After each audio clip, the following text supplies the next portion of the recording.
Саламатсыздарбы, туттар ана кызуучулар. Мен Мырзаке айылында жүрөм. Өзгөн району Ош областы болуп калат.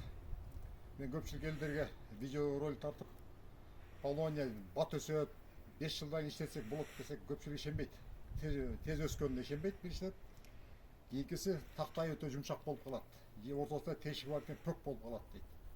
Өзгөн районунда, Өзгөн шаарынан жакында бир айылда бая барып, бир акчакала жолуп келдик. 5 жылдык Полонияны уже кесип, үй салган колдоно баштады. Кыскасы азыр мен могул жерде 3 тактай турат. Биринчиси сосна, бияктар. Сосна бул Полонияны брусу. А бул жакындап келип атат.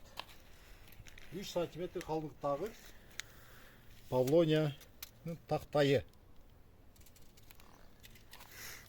Азыр эми карагылаңыздар. Мен азыр 97-98 килограмм чыгам. Күн суuктап калды, эмне шөртө чыгып алды дегениңиздер, күн жылуу. Жумушка болуп атат элем. Мына караңыздар. Сынган сынбагандарын көрөсүздөр. Мен 97-98 килограмм чыгам. Эми караңыздар.